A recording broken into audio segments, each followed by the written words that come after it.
Tuhan, aku bukanlah ahli syurga,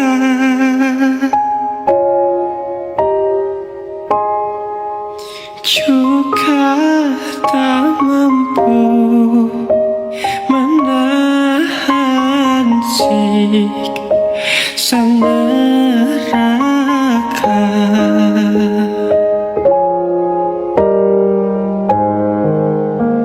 Kabulkan taubat ampuni dosa-dosaku.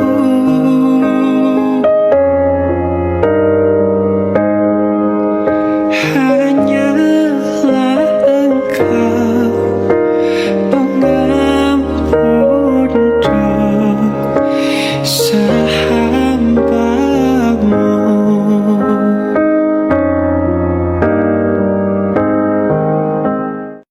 Kalau orang berkata kasar di bulan suci Ramadan, berkata hal-hal yang gak manfaat di bulan suci Ramadan, kata ulama gak batal puasanya.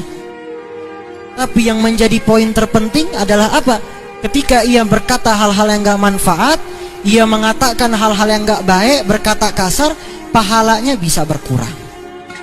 Pahala puasa bisa berkurang ataupun bisa hilang.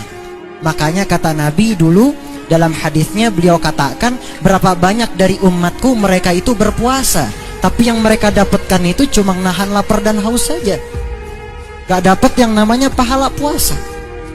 Ini yang paling bahaya, apalagi akhir zaman.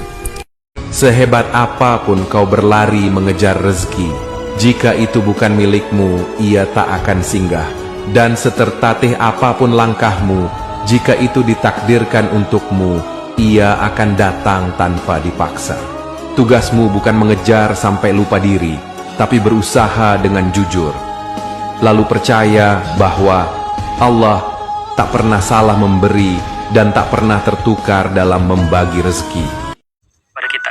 Tapi membuat kita stres adalah tujuan yang salah. Contoh kayak gini deh.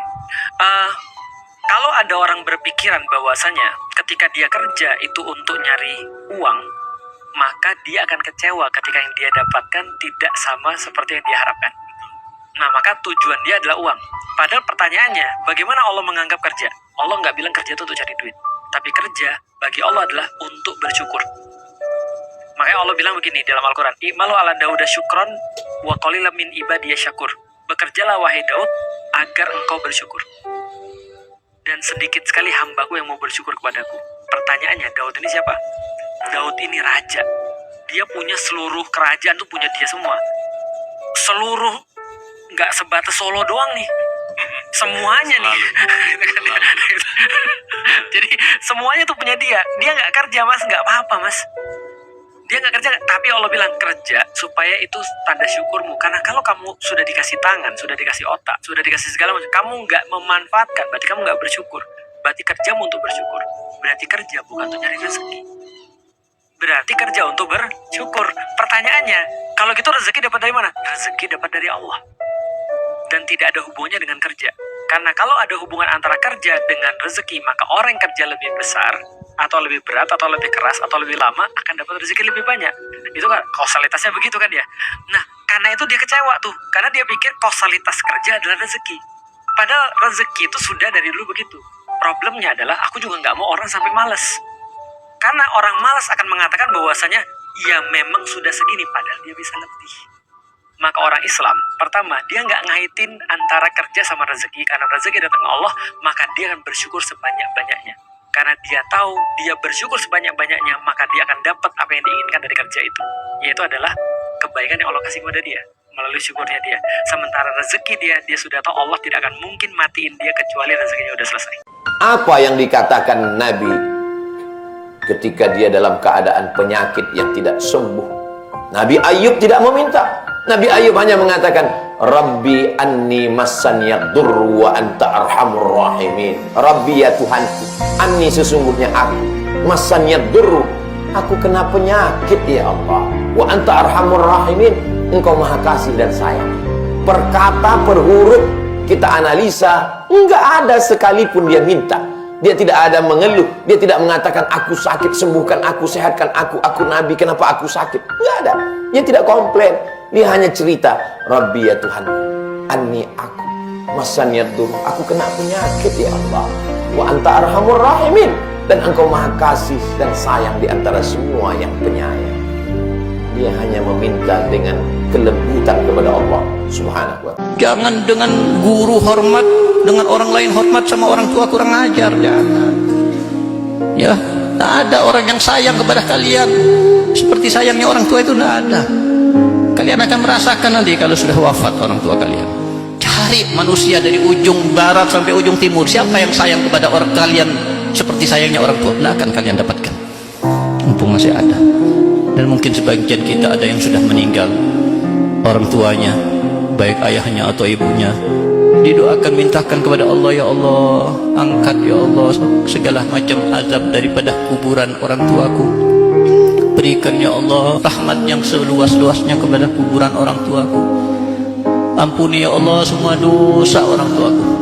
Angkat derajat setinggi-tingginya daripada derajat orang tuaku. Jangan sampai engkau azab walaupun hanya sedikit ya Allah. Jangan sampai mendapatkan sentuhan api neraka ya Allah. Jangan sampai orang tuaku ya Allah mendapatkan bentakan malaikat. Jangan sampai tidak bisa menjawab pertanyaan mungkar dan nakir.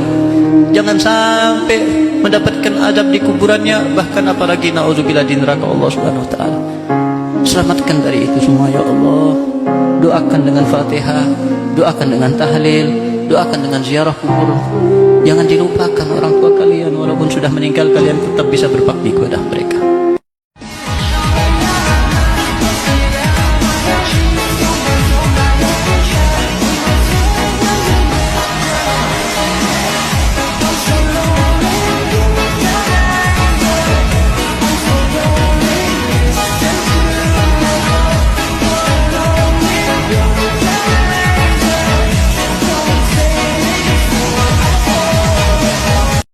Jangan tertipu dengan dunia. Ya ayyuhan nas, inna wa'dallahi haq. Wahai umat manusia, kata Allah Azza wa Jalla, sesungguhnya janji Allah itu benar. Kita akan mati, dan kita sudah melihat orang tua kita mati. Kita melihat nenek moyang kita mati. Kita melihat orang-orang sukses dan kaya mati. Dunia ini tidak bersahabat dengan siapapun, jemaah. Para nabi mati, sebagaimana Fir'aun mati. Maka Allah mengatakan, fala taghurrannakumul hayatud dunya wala yaghurrannakum billahil gharur. Jangan tertipu dengan kehidupan dunia, dan jangan sampai kalian mau ditipu dengan tukang tipu, iblis alaihi la'natullah.